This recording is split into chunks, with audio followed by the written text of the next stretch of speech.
श्री जी channel में आप सभी श्रोताओं और सखियों का हार्दिक अभिनंदन है।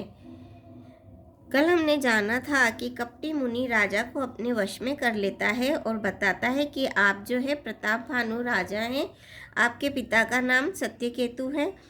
तो राजा मुनि से कहता है कि आप मुझे ऐसा आशीर्वाद दीजिए, ऐसा वर दीजिए कि मेरा शरीर वृद्धावस्था मृत्यु दुख से रहित हो जाए, मुझे युद्ध में कोई जीत न सके और मेरा पृथ्वी पर 100 साल तक अकंट्य राज्य हो। ऐसा वो राजा मुनि से कहते हैं। आगे चलते हैं। एवमस्तु कई कपट मुनि बोला कुटिल बहोरी, मिलब हमार बुलाब निज कहु तो हमई न खोरी। सियापति रामचंद्र की जय, पवन पुत हनुमान की जय।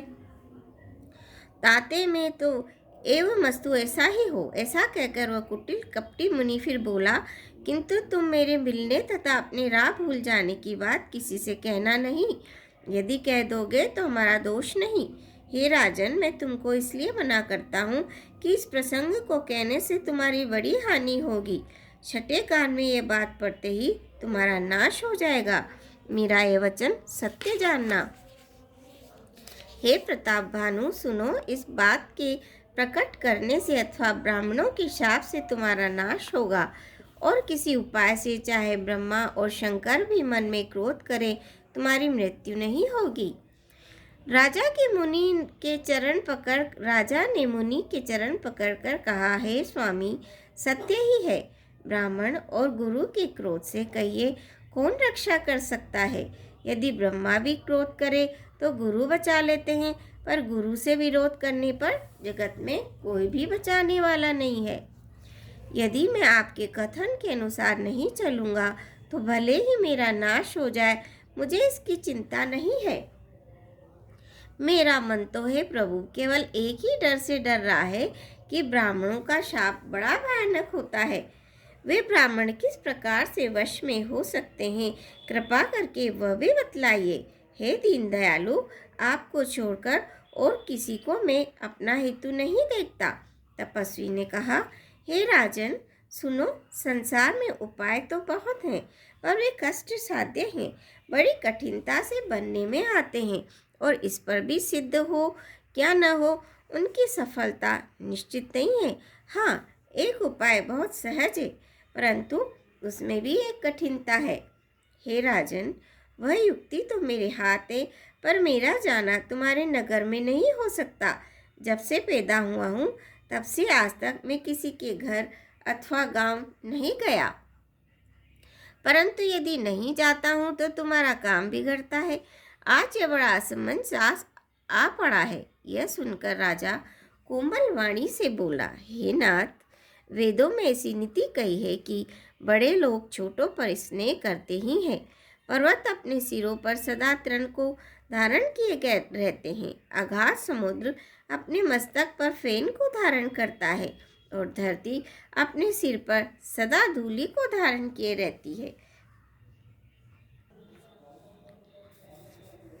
ऐसा कहकर राजा ने मुनि के चरण पकड़ लिए और कहा, हे स्वामी, कृपा कीजिए, आप संत हैं, दीन दयालु हैं, अतः हे प्रभु, मेरे लिए इतना कष्ट अवश्य सहिए। राजा को अपने अधीन जानकर कपट में प्रवीण तपस्वी बोला, हे राजन, सुनो, मैं तुमसे सत्य कहता हूँ, जगत में मुझे कुछ भी दुर्लभ नहीं है। मैं तुम्हारा काम अवश्य करूँगा, क्योंकि तुम मन, वाणी और शरीर तीनों से मेरे भक्त हो।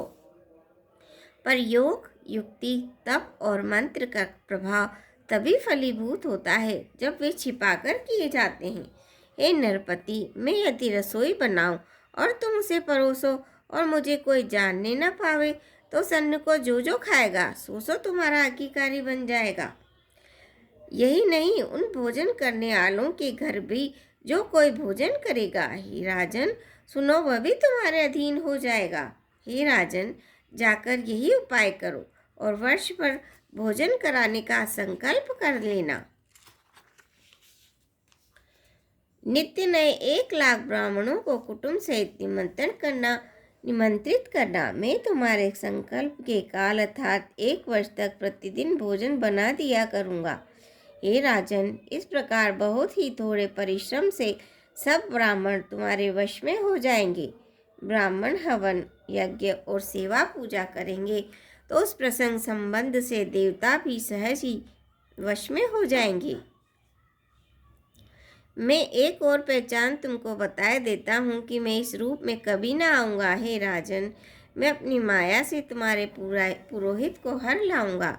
तप के बल से उसे अपने समान बनाकर 1 वर्ष तक यहाँ रखूँगा। और हे राजन सुनो, मैं उसका रूप बनाकर सब प्रकार से तुम्हारा काम सिद्ध करूँगा। हे राजन, रात बहुत बीत गई, अब सो जाओ।